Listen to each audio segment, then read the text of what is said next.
Hi, our team is going to discuss about anonymizers and why they should be illegal. So, an anonymizer is basically an anonymous proxy. For example, a proxy is how a client makes requests to websites, and the website return information while maintaining encapsulation. What this anonymizer does is not show any information on the user end, including things like IP address, or save any of the search history as well as cookies and caches.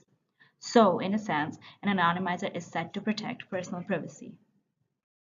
Some anonymizers include VPNs, Tor, and proxies. VPNs are used to route all activity and location to another location to gain access to blocked services and hide all activity. Tor enables anonymous communication to redirect internet traffic to over 7,000 relays to hide the location and usage from any specific user, taking random paths between relays, periodically erasing some footprints, and using a hard-to-follow route. Proxies are a single relay that all your requests get sent to before it goes to its actual destination. If you are in an area where websites are blocked and the proxy is not able to, the proxy will be able to access the site and send the data back to you. Our proposition is that the use of anonymizers should be banned and considered illegal. People use these anonymizers for illegal activities, which we will further discuss in the following slides. Anonymizers are slow due to traffic nodes because they're trying to send it out to the wider internet, bouncing your traffic between 3 nodes before sending it out to the wider internet. 6 nodes when you include the response adds a significant amount of latency to the round-trip time. This implies that high-rate DOS/DDoS attacks over Tor are not efficient even if possible. They are able to send viruses as the system can inject malicious code or other materials as people access web pages, create security risks for users as well as the sites they interact with. Someone sending email through such a service, for example, might end up sending viruses along with the contents of the emails. Anonymizers allow for illicit activities such as selling of drugs, illegal weapons, and other electronics on the dark deep web, leaving the public vulnerable to be attacked. When people are hidden behind a screen and they know they cannot be traced, they are more likely to search for information about and do things that are immoral because there is no restraint on it. This in the end ruins lives of many, including the innocent ones. Web is unrestrained, and the use of anonymizers gives ease to terrorism and criminal activity.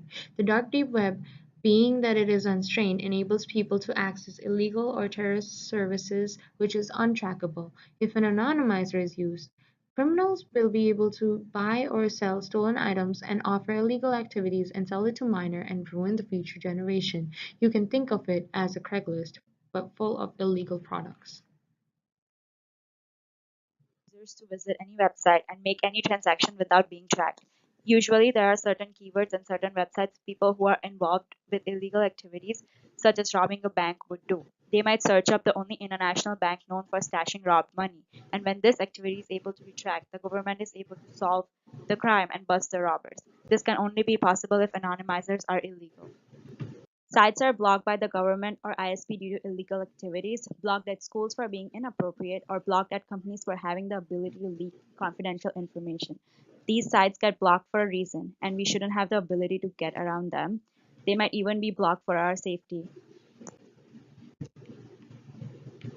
Moving on, I will be detailing how anonymizers have a negative impact within business. So, anonymizers are used to spy on competitors. A common practice in business is to block competitors' IP addresses so that other rival companies cannot look at a company's assets and financial information. And this information, which is public, but competitors try to make it harder for other companies to view their information. And by using anonymizers, it allows businesses to work around the blocking of their IP addresses and access companies' information without it ever being traced back to them. Next, it allows for employees to breach information security within a company. According to SANS Institute, anonymizers and proxy servers are used to circumvent acceptable usage policies by crafty users who bypass the firewall rules set by administrators. It creates a challenging endeavor for those who are tasked to enforce company policies and to mitigate the risk of violating confidentiality, integrity, and availability in a network infrastructure. And with employees, they have some privileges within the company's system to administrative rights. So, using anonymizers, these employees can steal and sell information to competitors and others who want access to this information without their activity ever being traced back to them. And lastly, referring to our ethical theories, the social contract theory is violated with the use of anonymizers within business. The social contract theory, which constitutes that people live together in a society in accordance with an agreement that establishes moral and political rules of behavior, and connecting this to business as people who are using software are disrupting the contract among humans that continues to keep peace and moral behavior in line in our society. When your data is being used normally, it is for revenue purposes. Companies want to know what you are buying and searching for so that they can be the ones to sell it to you.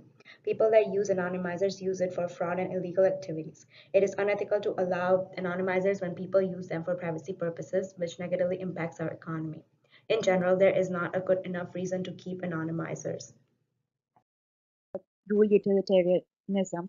Rule utilitarianism adopts a two-part view that stresses the importance of moral values. The moral year is to ban anonymizers because it gives people access to websites that are blocked for inappropriate content or offer illegal services. And the act of aligning one's action to those of societal morality is viewed as favorable. All in all, we believe that anonymizers should be banned because they give people the space to hide illegal activities, including those of money laundering, terrorism, spying on other businesses, and other criminal activities. Anonymizers are slow due to traffic between nodes trying to send it out to wider internet. This increases the chances of cyber attacks as hackers can easily upload viruses. Anonymizers also allows access to content that can be confidential or inappropriate to the setting. And lastly, it is unethical to keep anonymizers around when they serve as a gateway to immoral activities. Thank you.